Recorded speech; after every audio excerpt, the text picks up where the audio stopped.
नमस्कार बंधुरा आबार एसे गेছি नतून একটা ভিডিও নিয়ে। आज বানাচ্ছি 2 কেজি চকলেট ফ্লেভারের কেক। কেকটা ছিল একটা ছোট্ট ভাইয়ের 10 বছরের জন্মদিনের জন্য।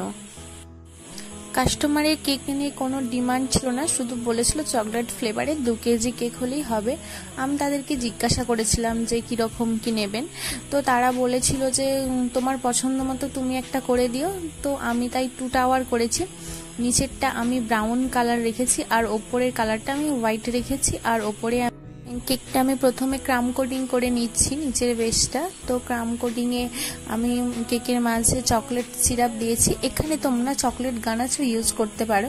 যেহেতু আমি কেকটা তাড়াহুড়োই বানাচ্ছিলাম তাই গানাচ রেডি করার সময় পাইনি, তাই আমি ওখানে চকলেট সিরাপটা ইউজ করে দিয়েছি।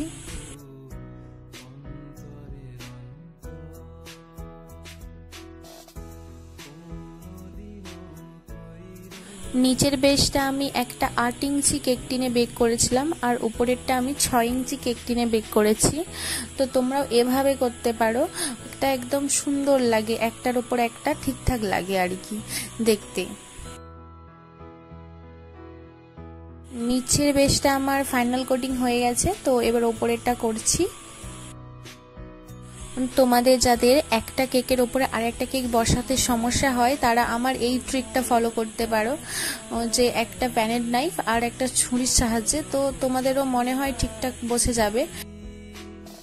যারা প্রথম করছো তাদের শুধুমাত্র প্যানের নাইফের সাহায্যে বসাতে একটু সমস্যা হবে, তো তোমরা এরকম বেড কাটার একটা নাইফ নিয়ে তো করতে পারো একসাথে, তো আমার মনে হয় ঠিকঠাকই হয়ে যাবে। উপরে আমি চকলেট গানাচ দিয়ে ডেকোরেশন করেছি কেকটা। আর কিছু রোজ আগে থেকে বানিয়ে রেখেছিলাম যেটা বসিয়ে দিলাম, আর একটা ইনওয়ার নজলের সাহায্যে ওই কিছু ফুল বানালাম, আর একটা স্টার নজলের সাহায্যেও কিছু ফুল বানিয়ে দিলাম। আর উপরে নাম লিখে দিয়েছিলাম আর একটা বার্থডে টপার দিয়েছিলাম আর উপর থেকে কিছু সুগার বল ছড়িয়ে দিয়েছিলাম। কেকের ডিজাইনটা তোমাদের কেমন লাগলো একটু জানিও। আর ভিডিওটি ভালো লাগলে অবশ্যই একটি লাইক, একটি কমেন্ট আর একটি শেয়ার করে দিও।